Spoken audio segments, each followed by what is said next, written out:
Hi guys, this is our deck here. Welcome back to Honkai Star Rail. How does it feel to be in business with Aventurine? I bet you're not used to it. That's just his style.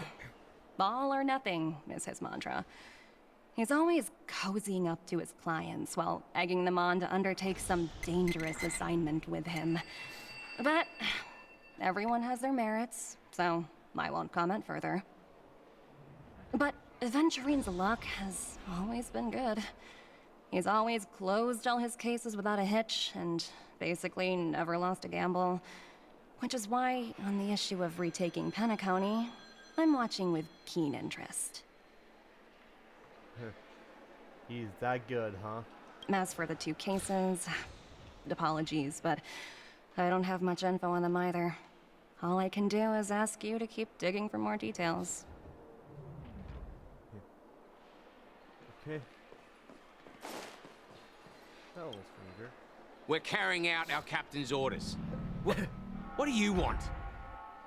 We made a mistake last time, and we're working hard to rectify it now. We don't have time for anything else. Surveilling the IPC executive Topaz, ensuring that she stays put at the Reverie Hotel during her time on Penacony. We've got the right one this time. So that's it. They were the pair who were after Firefly at the time. Remember me? It's you again. Back for more trouble? We're not afraid of you this time. Well, spit it out. Stop bothering us if you've nothing important. So you know each other. Why do you keep running into people you've beaten up before? I got business with your captain. Where is he? That's right. We're investigating a murder for the family. Can we speak to your captain about the case? Well... Hey! The security officer instructed everyone to shut their traps before he returned from Dream's Edge. What murder? You'd better stop spouting nonsense. Yeah, that's right. We have nothing to report. Please leave. Looks like they're not going to cooperate. But they did at least tell us that the captain is at Dream's Edge. Why don't we just look for the security officer then? It's probably Gallagher, the one she mentioned, right? Right. Okay. Yep. Going back to Pen. And the dream again.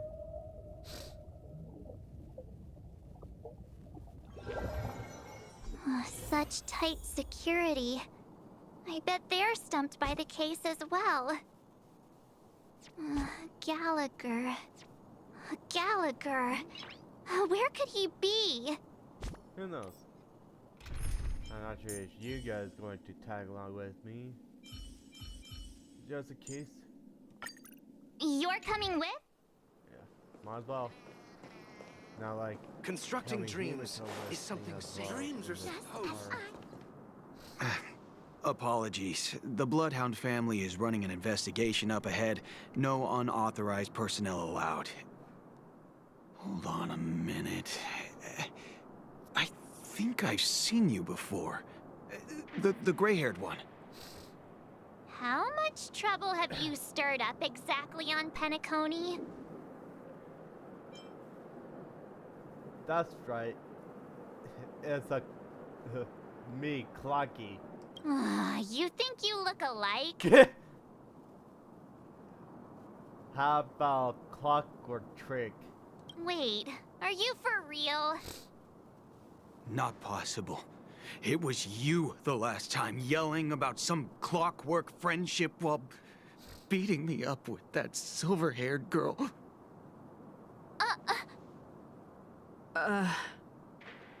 I'm not letting you get by this time. Please leave, or I'll have to get on my knees and beg you. Huh? What kind of heinous crime have you committed now? Hold on, sir. We have documents authorized by the family that would aid your investigation. If it wouldn't trouble you, could we see this Mr. Gallagher? Who exactly is this Gallagher you keep talking about? There's been a few people mentioning this name. Even the one with the gray hair. He didn't send you all here? It was the security officer who dispatched us. That's all I can divulge. He'll do. He's the one we've been looking for. Sorry, no can do. The boss said that since it's a matter of the family's reputation, no one's allowed through. Everyone, please leave. There's really no need for us to make things difficult for each other, right? We're really sorry for troubling you. Let's think of another way. Another way. That's it! Didn't they say something about that... what was it? Clockwork? That got this guy to change his mind. Can you perform it again? That... clocky magic. Just what I've been waiting for. Please? Suit yourself. Sorry, no can do. The boss said that since it's a matter of the family's reputation, no one's allowed through. Everyone, please leave.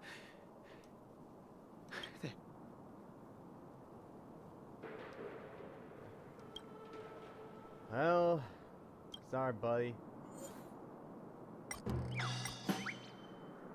How about this? Let me see what time it is now. Whoa!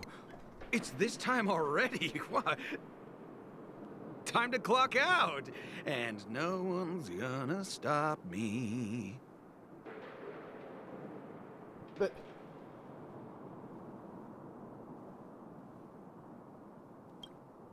that was... What? Huh? This clockwork trick of yours, it's kinda dangerous. At least he won't be getting in our way again. Let's go find that Gallagher and ask him the intricacies of the case. I was wondering what all the commotion was. Huh. Oh, it's you guys. Welcome. Since you made it here, what can I do for you? Hello, Mr. Gallagher, sir. Judging from your tone, it sounds like you were expecting us. Miss Himiko, you're too polite. There's no need to call me sir. Mr. Gallagher, you even know my name. Of course I do. You folks are from the legendary Astral Express, and honorable guests of the Watchmaker. I had an encounter with this lady in the Golden Hour. I remember that little silver-haired girl was there too. I'm sorry for what happened to that kid. We are sorry too. This is also the reason why we've come to visit you, Mr. Gallagher. The Express can't just overlook the death of that child. So we've decided to help the family get to the bottom of it, in the hopes of getting justice for her. The Nameless involved with the family. What an unpredictable twist of fate. Why? What's wrong with the family? It's nothing. On Penacony, everyone loves the family. No matter how much one resists the beautiful dream, when the time comes, they too will find it hard to let go. Who wants to leave a warm nest? Just idiots, little kids, and inebriated fools. Mr. Gallagher seems to be getting at something. Well, you got it wrong. I'm not. You want to discuss the case? Sure. Come with me. This is not a good place to talk. Let's go elsewhere.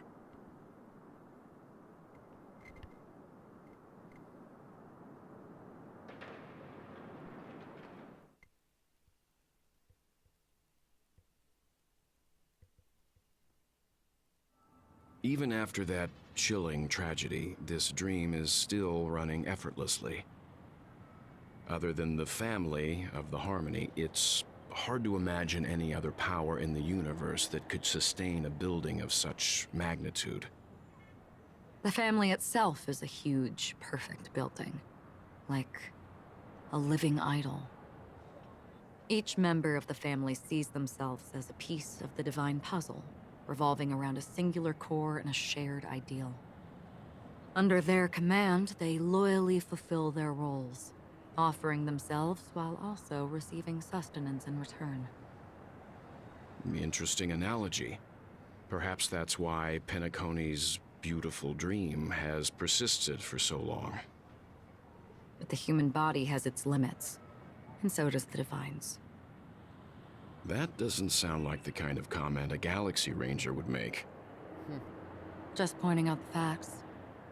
Mr. Yang will definitely have a better sense of what's going on than I do. Why do you say that, Miss Acheron? The beautiful dream is crumbling. But not because of a particular eon, a particular faction, or a particular visitor. Its collapse stems from a certain inevitability of human nature. The family refuses to acknowledge this, and it has ultimately backfired and become a catalyst. As people immerse their souls in the dreamscape, where consequences and pain cease to exist, and only ease and pleasure prevail, they draw closer and closer to necrosis. Regardless of the perceived bliss, death looms as the inevitable conclusion. Also, this necrosis will diffuse and spread. One piece of the puzzle's mutation will eventually cause the entire building to shake, break, and crumble. In the end, the dreams that people built in the name of freedom became the cage that imprisoned them. I'm sure you've gained a lot from this trip, Miss Acheron. Are you willing to share your findings with me? Of course. That's if I remember.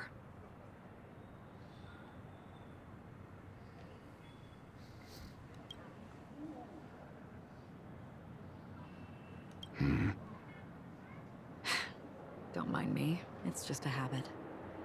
Owing to events in the past, I've become easily forgetful. It's only when this sword is unsheathed that those hazy memories start to become clearer. Take your time.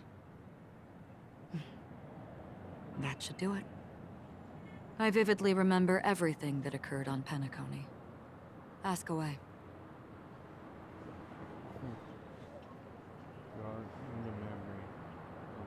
The moment of daybreak. I've heard that's where the Dawn Factory, which processes the foundation of the dreamscape, is located. Behind the dreamscape's song and dance stand many imagination factories.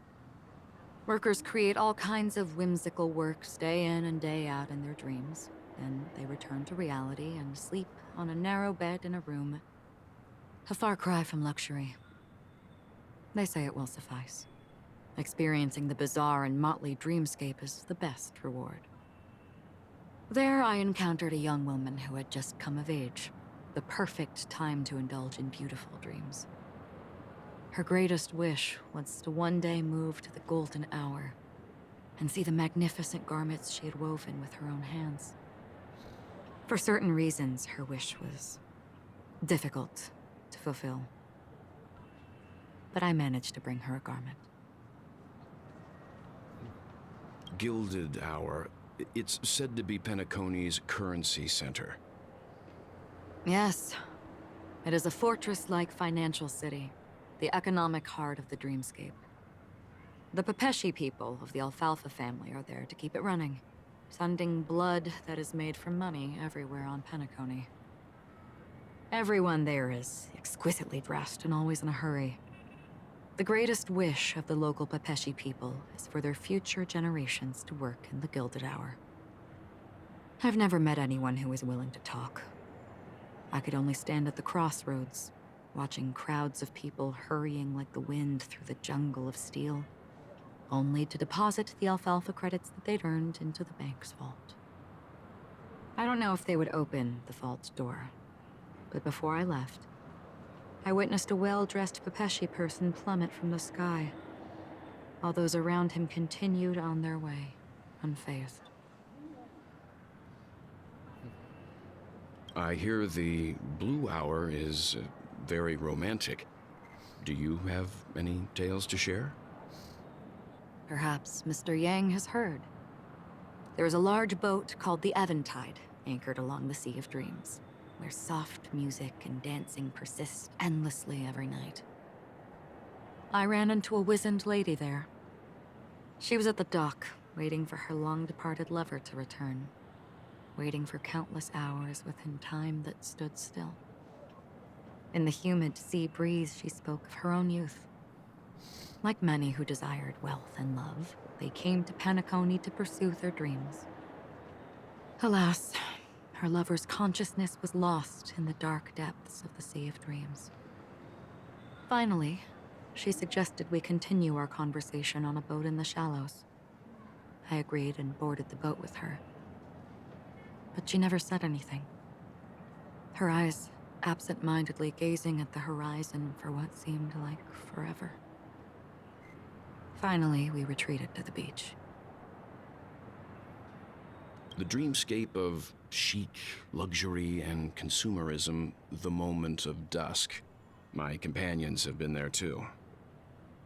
Then you all must have seen those who are attempting to realize their dreams. Or have realized them. Scattering money as if it were dust and betting it on all or nothing. Everything has a price, and everything can be bought or sold. Even dreams themselves. I saw an Intellitron there, who was preparing to auction himself. When someone wins a bid, under stipulated periods and rules, he would do the buyer's every bidding, becoming that person's very possession. That Intellitron had been auctioned off a dozen times, and I participated in his 13th. That was the grandest banquet I had ever attended. But never again did anyone cast another glance at him. This time around, there were no successful bids for him. This is what I've seen and heard along the way. Someone once said to me, Penacony wasn't like this a long time ago, nor should it be. I've traveled through the reality and dreamscape of the planet of festivities, watched the tides of night rise and fall when time stopped for people, where the spirits of the rich and impoverished remain forever fixed on their own scales. This is why I think the collapse of the beautiful dream is inevitable. There might be a way to change everything. Perhaps. But if this is indeed the world that people desire, if this is precisely why life chooses to slumber, should we still seek to change it?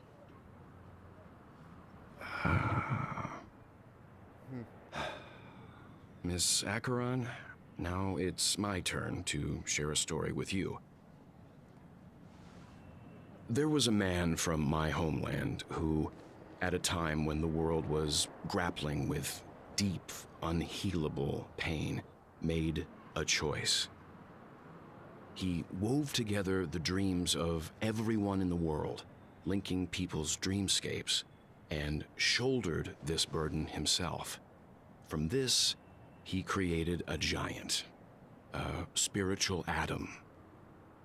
And since that moment, the giant stood between heaven and earth, becoming the pillar of the world's existence.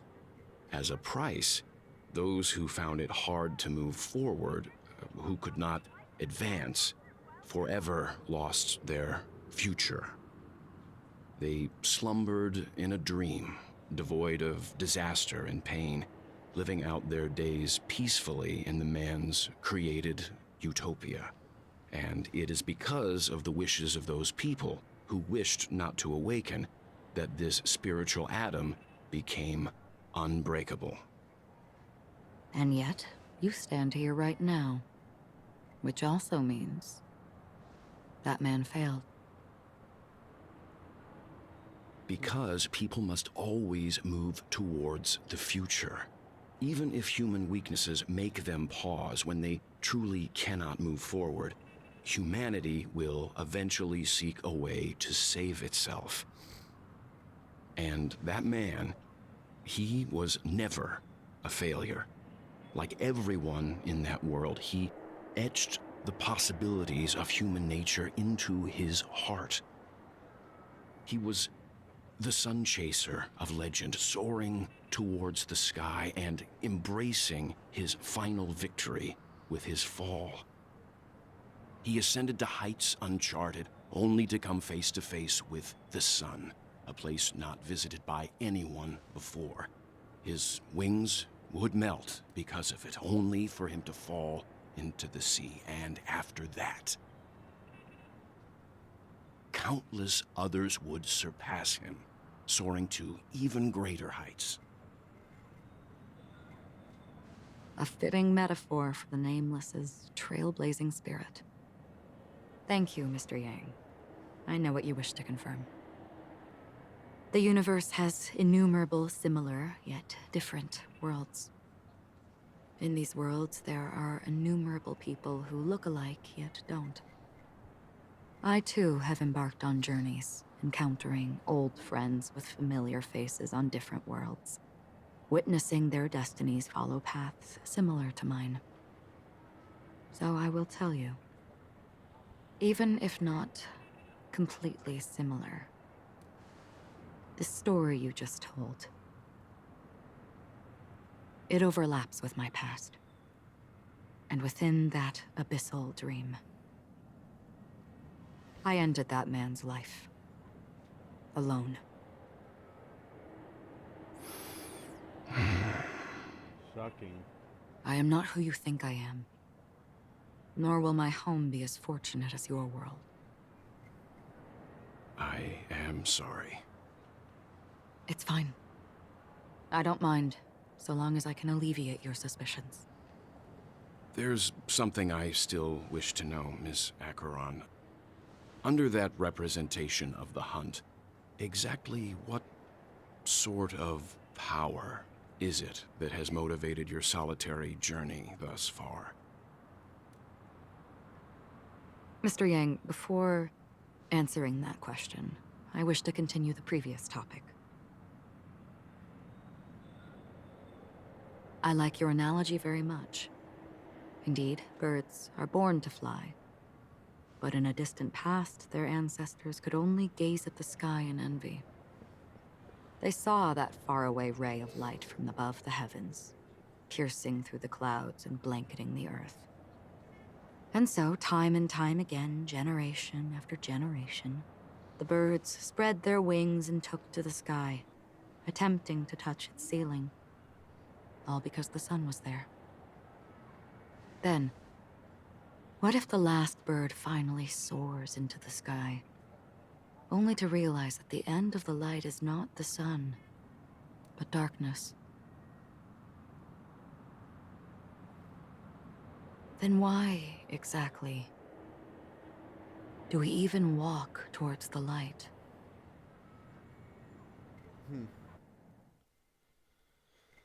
Nothing much for that. Oh, black swan.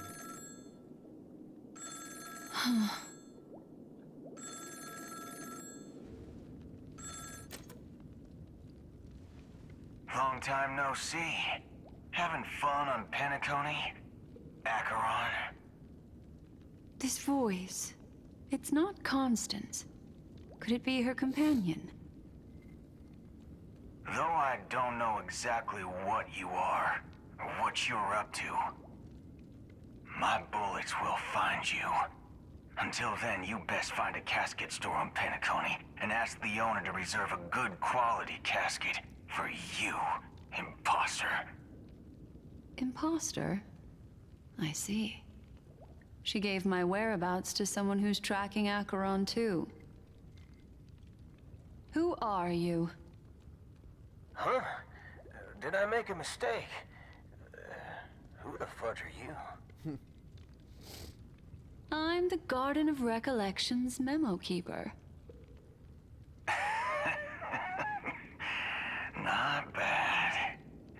just the kind of tough challenge I like. You that imposter's bodyguard? Never mind. It's fine. I'll leave a round for you. So get that forehead clean and wait for me. I don't know what you're talking about, but you know Acheron, the Galaxy Ranger, yes? I have something to ask you. Are you asking me to write your will? Sure. Go ahead. Not quite. I only want to ask, how exactly did she become a Galaxy Ranger?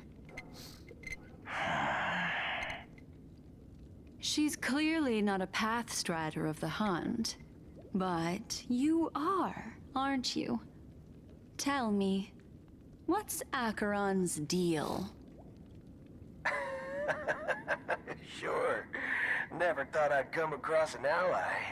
Fudge, what a stroke of luck. Well, I'll be on Penacony soon. Memo Keeper, go buy a bottle of Asdana's White Oak and warm it up, and I'll raise a glass to you. That lady's passed. Well, nobody knows. But if all you want is a simple answer, sure, you best get a chair and take a seat. That woman, named Acheron, is an emanator who should not exist.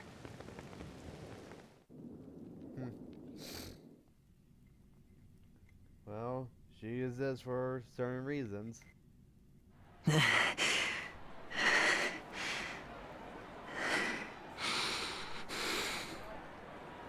You look pale.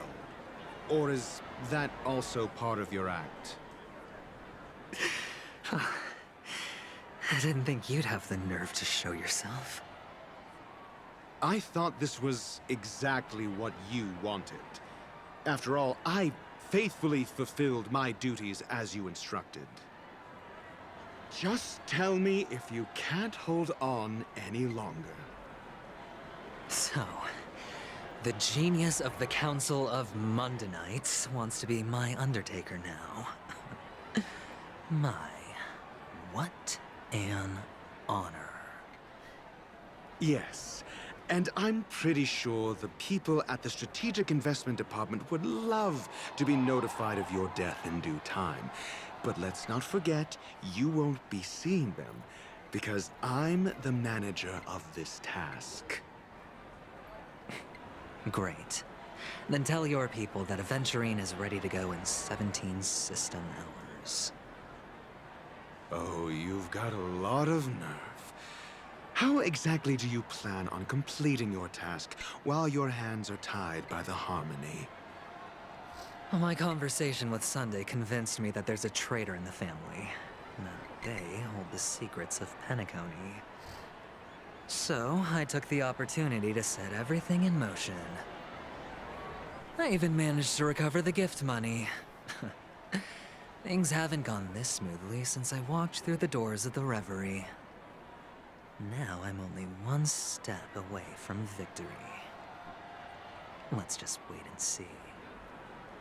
Sounds like a very elaborate way of saying that you failed.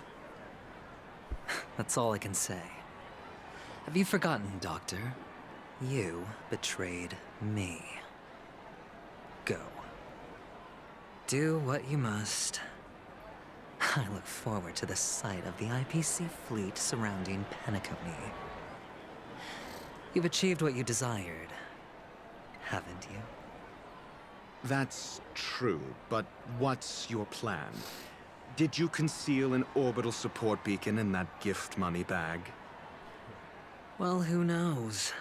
Maybe that's why I'm handing out cash even when I'm about to bite the dust. You are indeed a gambler.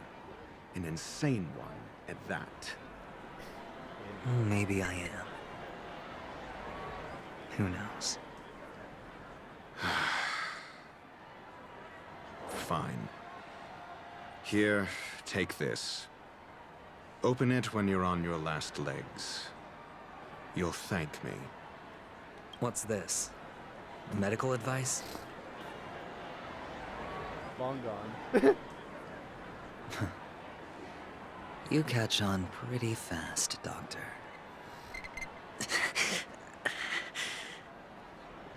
Asking me to solve a case without giving a single clue. How typical of you, you wing-headed scoundrel.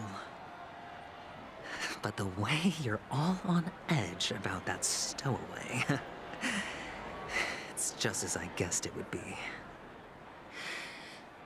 As for now, let the rain of wealth from the IPC fall evenly on everyone.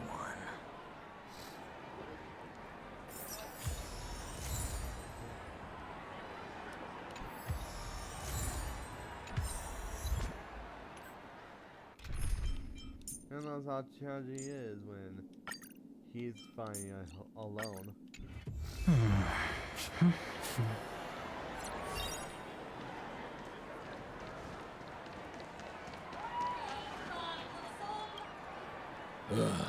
The world has truly lost its way.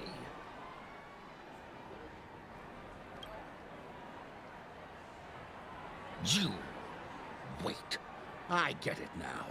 This is some sort of prank show, right?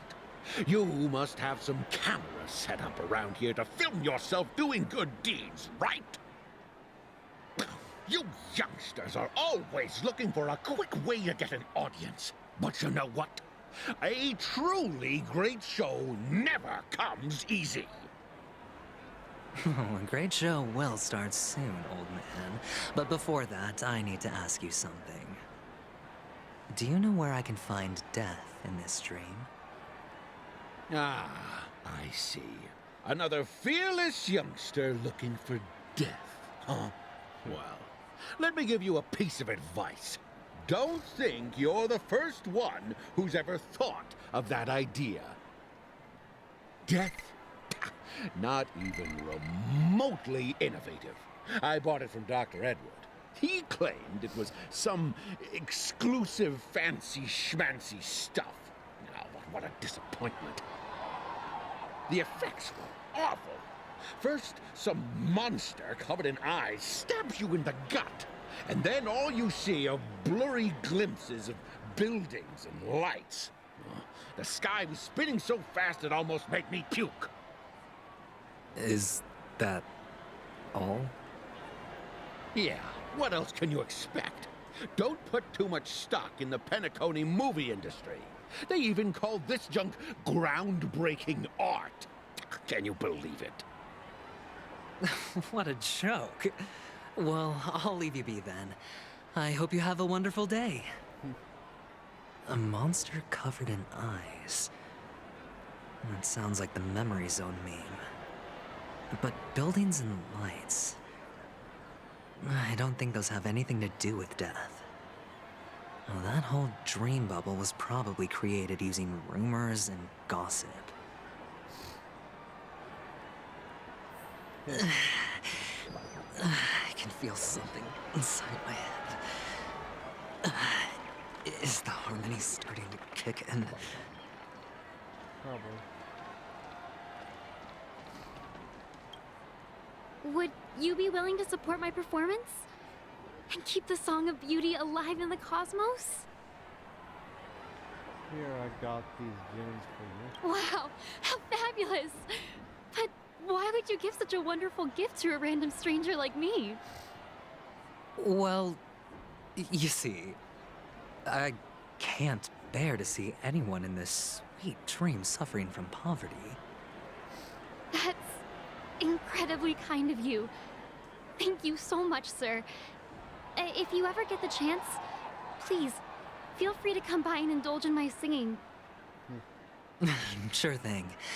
Oh, by the way, do you happen to know anything interesting about death?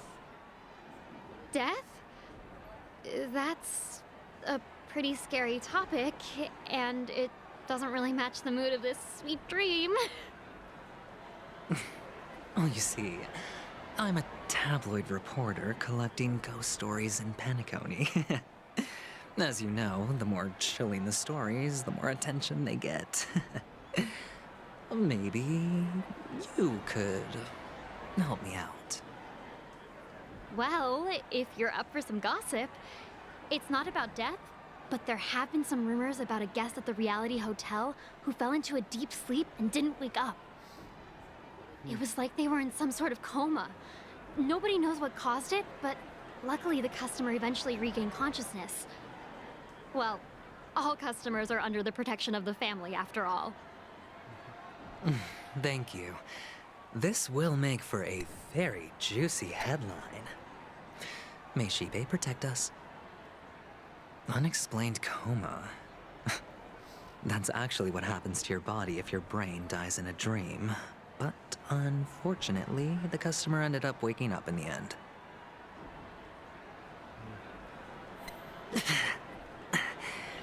The disturbing voice in my head. It's getting closer.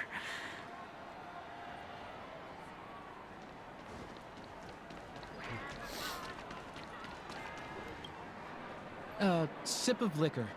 A blissful reprieve. To drown 1,000 sorrows. Let worries leave. I know I have what it takes to become a poet. Here, I got these gems for you. Oh? You? You're giving these gems to me? Didn't expect to meet such a generous soul in this place. Or are you just pitying me? Well, it really doesn't matter. As long as I have Soul Glad, that's enough. This is just a dream after all. You really shouldn't drink so much Soul Glad, my friend. It's not good for your health. Oh?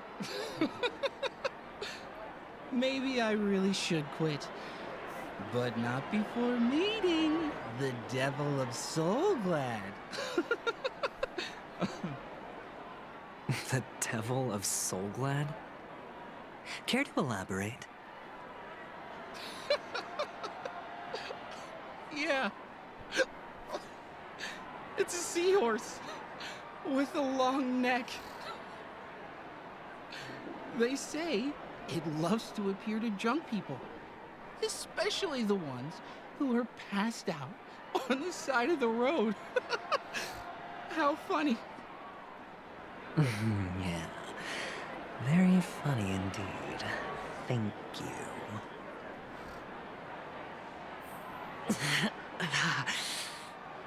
Does everyone have to go through so much torment before joining the family?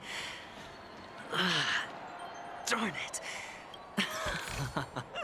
Now I just want to dig out my brain and use it as evidence.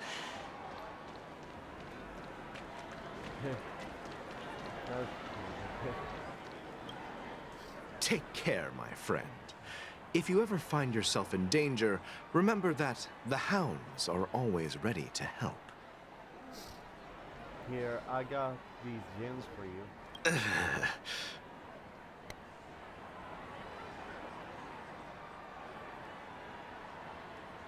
You don't look good, my friend. If you need assistance, I can contact the hotel and have them wake you up forcefully. That won't be necessary. I have some business to attend to. But thank you all the same. All right, then. If you ever need help, don't hesitate to reach out to us hounds. Well, actually, I do need a favor. As the most outstanding hound in Penacony, have you come across any stowaways recently? Stowaways? How could there be stowaways in Penacony?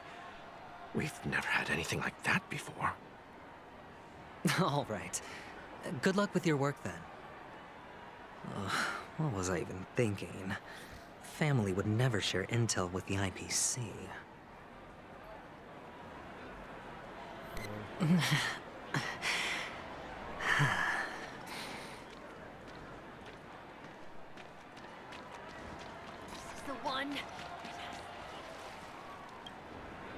You want to talk to me?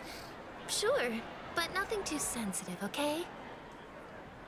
Here, I got these rooms for you. Huh. Wealthy people have fancy ways to enjoy this dream. But to be honest, I've never seen anyone who gives out money to others like you. So, are you trying to be the prince from the tale, handing out his gold leaf garment and melting his lead heart in the fire? I'm flattered. I'm no prince, and I just thought these gems would help you speak. So, as an investigative reporter, maybe you've heard something about death? Ah, another curious soul. I see. Well, that was actually the topic I was most into when I entered the industry. But my boss shut it down. How did your boss talk you out of it? Well, she simply said, covering baseless urban legends like that would make us look like some third-rate tabloid. I thought about it, and she had a point.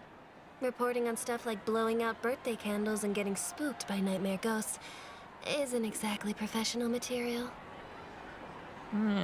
Guess she's got a point. Thank you for sharing.